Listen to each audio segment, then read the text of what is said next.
తెలంగాణ వ్యవసాయ కార్మిక సంఘం సమావేశం యాదాద్రి భువనగిరి జిల్లా ఆత్మకూర్యం మండల కేంద్రంలోని ఎంఎస్ఆర్ ఫంక్షన్ హాల్లో ఉప్పల ముత్యాలు అధ్యక్షతన జరిగింది. ఈ సమావేశానికి ముఖ్య అతిథిగా వ్యవసాయ శాఖ కార్మిక సంఘ రాష్ట్ర అధ్యక్షులు కలకొండ కాంతయ్య మాట్లాడుతూ నిరుపేదల కోసం ప్రభుత్వం ప్రవేశపెట్టిన ఉపాధి హామీ పథకాన్ని పరిరక్షించుకోవాలని తెలంగాణ రాష్ట్ర వ్యవసాయ శాఖ కార్మిక సంఘం అధ్యక్షులు కలకొండ కాంతయ్య కోరారు. ఈ సమావేశంలో పాల్గొంటున్నటువంటి మీ అందరికీ కూడా తెలంగాణ వ్యవసాయ కార్మిక సంఘం రాష్ట్ర కమిటీ తరఫున అభినందనలు తెలియజేస్తున్నాం. మీరు పార్టీలో పనిచేసే వాళ్ళు మీకు అంతా తెలుసు, ఏ సంఘం ఏంటనేది మీకు బాగా.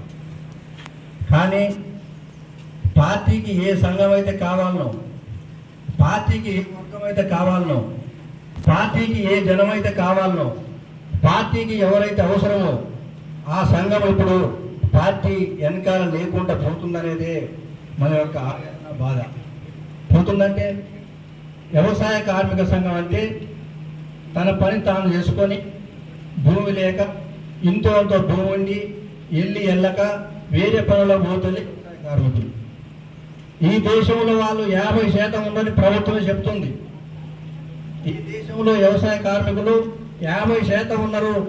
వ్యవసాయ కార్మికులు కానీ పల్లెలు 50% ప్రభుత్వ వర్గాలు చెప్తున్నాయి. అంటే తెలంగాణ వ్యవసాయ కార్మిక సంఘంగా, భారతీయ ఖేత్ మజ్దూర్ యూనియన్ పీకేఎంయు జాతీయ సంఘంగా ఈ ప్రభుత్వాలను మనం ఒకటే అడుగుతున్నాం. ఈ దేశానికి స్వతంత్రం వచ్చి 75 ఏళ్ళు అయింది.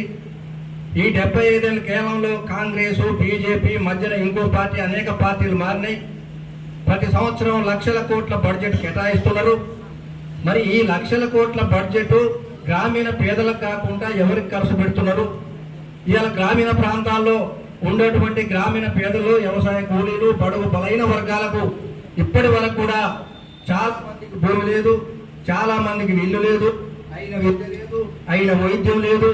అయినా కూడా పాలకులు చెప్తా ఉన్నారు, కేంద్రంలో నరేంద్ర మోడీ ప్రభుత్వం అధికారంలోకి వచ్చి 10 ఏళ్ళు గడిచింది. ఈ కేంద్ర ప్రభుత్వం నుంచి గ్రామీణ ప్రాంతాల్లో ఉండేటువంటి